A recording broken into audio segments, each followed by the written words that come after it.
কি মনে হয় যে নির্বাচনটা কি আসলে আগামী ফেব্রুয়ারিতে হবে? বাংলাদেশের অনেক রাজনৈতিক বিশ্লেষক বা রাজনৈতিক দলগুলো মনে মনে একটু সন্দেহ যে আগামী ফেব্রুয়ারিতে যেই জাতীয় নির্বাচন হওয়ার কথা, এই নির্বাচনটা কি আদৌ ফেব্রুয়ারিতে হবে? নির্বাচনের আগে কি এমন করে নতুন কোনো কাহিনী তৈরি হতে পারে যেখান থেকে নির্বাচন পিছিয়ে যেতে পারে? পরিস্থিতি দেখে কিন্তু এখন এমনই মনে হচ্ছে গতকালকে নির্বাচনে যাবে কিনা এটা এখন চিন্তা ভাবনা করছে এনসিপি। এমন বক্তব্য যখন আসিফ মাহমুদ দিয়েছে, এনসিপির অ্যালাইন কার সাথে? জামাত ইসলামের সাথে। জামাত ইসলাম তো নির্বাচনে যাবে, তাহলে এনসিপির যাওয়া না যাওয়া কি কোনো বক্তব্য? কেউ কেউ বলছেন এই এনসিপি তো বরাবরই জামাতের বি টিম, সেই প্রথম থেকে জুলাই আন্দোলনের মাস্টার মাইন্ড, এগুলো অন্যদের উপর ক্রেডিট যাইতে পারে, বাট মেইন খেলোয়াড়টা ছিল জামাত। তো সেখান থেকে এই দলটা বা এনসিপি যতগুলা আন্দোলন ডক্টর ইউনূস থেকে টেকনিক্যালি আদায় করছে, ফোর্স করার কাজ লাগছে, জামাত পিঠে হাত রাখা লাগছে। সেই জন্য জামাতের একজন আমির বলছিল, বাপের থেকে বড় হইয়া না জন্ম হইয়াই, কারণ তোমরা তো জন্ম দিছি আমি, মানে জামাত জন্ম দিছে, এটা তো বাস্তবতা। এখন এনসিপি যখন এই ধরনের বক্তব্য দেয়, অনেকের মনে প্রশ্ন হয় যে নির্বাচন নিয়ে কি আবারও কোনো পরিকল্পনা প্ল্যান আছে পেছনে, নাকি এনসিপি স্বতন্ত্রভাবেই এমন বক্তব্য দিচ্ছে মাঠটাকে একটু গরম করার জন্য? কারণ এরা মাঝে মাঝে বলে, এই আসিফ যখন সরকারি ছিল বলছিল সেনাপ্রধান নাকি বলছে বুকে পাথর চাপা দিয়া ডক্টর ইউনূসকে মাইনা নিলাম, পুরো মাঠটা গরম করে ফেলছিল, খেয়াল আছে তো? এমন এমন বক্তব্য এমন এমন সময় দেয়। এখন তার এই বক্তব্যে জনগণের মধ্যে একটা প্রতিক্রিয়া হচ্ছে, বা যে ভয়টা ছিল সেটা সামনে চলে আসছে, যে এরা তো সরকারের সাথে কানেক্টেড। এরা সরকার থেকে নামছে মানে সরকারের সাথে কানেক্টেড তা না, এরা সরকারের সাথেই কানেক্টেড। তার মানে কি কোনো প্ল্যান চলতেছে? আসুন দেখি কেন হঠাৎ করে সেই কথা বলল। তার বক্তব্য হচ্ছে বিএনপির প্রতি পক্ষপাত করছে নির্বাচন কমিশন। এখন কি পক্ষপাত করছে? তার বক্তব্য যে এই নির্বাচনে আমরা অংশ নেব কিনা এখন সেটি বিবেচনা করার সময় এসে গেছে। নির্বাচন কমিশনের বিরুদ্ধে পক্ষপাতের অভিযোগ এনে আসিফের বক্তব্য, একটি সুষ্ঠু নির্বাচন করার জন্য রাজনৈতিক দল বা জনগণের যে কনফিডেন্স অর্জনের কথা ছিল নির্বাচন কমিশনের, তা হারিয়েছে তারা।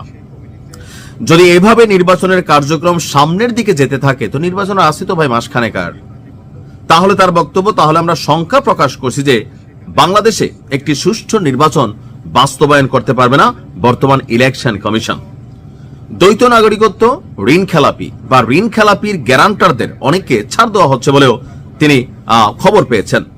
ইসির বিরুদ্ধে তার আরো অভিযোগ হচ্ছে যে আজ নির্বাচন কমিশনে আপিল শুনানি শেষে একটি দলের সঙ্গে 1.5 ঘন্টা বৈঠক করে তারপর রায় ঘোষণা করেছে নির্বাচন কমিশন, অর্থাৎ বিএনপির সাথে বৈঠক করে এই রায় ঘোষণা করেছে ইসি, এমনটাই তার অভিযোগ, যা গণতন্ত্র এবং নির্বাচনের অশনি সংকেত। তো কি করবে? তার বক্তব্য যদি এমনই হয়, এই নির্বাচন কমিশনকে ঢেলে সাজাইতে হইতে পারে, সময় নিয়ে পেছনে নিয়ে নির্বাচন পরবর্তী সময় হইতে পারে, বাট এরকম অগোছালো অথবা পক্ষপাত দুষ্ট একটা নির্বাচন তারা চায় না। এখন নির্বাচন যদি না হয় লাভ কাদের? আসিফদেরই কিন্তু 400 কোটির অভিযোগ আছে, নাহিদের বিরুদ্ধে কোটি কোটির অভিযোগ আছে, এই উপদেষ্টাদের বিরুদ্ধে কত কিছু যে আসতেছে। ডক্টর ইউনূস সাহেব তিনিও তো ফায়দাই নিচ্ছেন। যতক্ষণ নির্বাচন হবে না, এই রামসাম যদুমধু ও যে বিচি নেতা কোথেকা ধান্দা কোটি কোটি টাকা, আপনি দেখেন আইফোন টাইফোন চালাইয়া ড্রেস আপ, গাড়ি বাড়ি, এক একজন 100 কোটি কামাই ফেলছে, এদের লাভ। কারণ রাজনৈতিক সরকার আসলে এই ধান্দাবাজদের ধান্দা বন্ধ হয়ে যাবে। আর এনসিপিতে যারা রাজনীতি করেন তারা সরকারের উপর যে চাপ তৈরি করতে পারেন অথবা প্রশাসনে তারা যে মূল্যায়নটা পান, একটা রাজনৈতিক সরকার ক্ষমতায় আসলে তাদের বন্ধ হয়ে যাবে। এই মুহূর্তে নির্বাচন বন্ধ হলে আমার মনে হয় জামাতেরও লাভ না, লাভটা হচ্ছে এনসিপির কয়েকজন নেতার, লাভ হচ্ছে যারা ধান্দাবাজ, এদের রাষ্ট্রের ক্ষতি।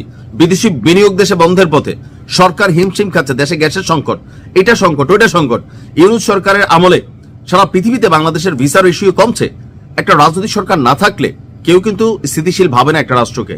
সো নির্বাচন দরকার। পেছানোর কোন রকম ষড়যন্ত্র, বাংলাদেশের জনগণ এনসিপির কথায় মাঠে নামবে না। আসিফ বলছে মাঠে নামবে, তো নামো। তুমি আর আগের মতন আসিফ মাঠে নেমে কিছু করতে পারবে না, পরিস্থিতি বদলাই গেছে। হ্যাঁ, এখন এটা যদি জামাতের তলে তলে অন্তরে অন্তরে চিন্তা হয় যে আমাদের ইচ্ছারে এনসিপি বলুক, তাহলে হয়তো ভিন্ন প্রেক্ষাপট হইতে পারে।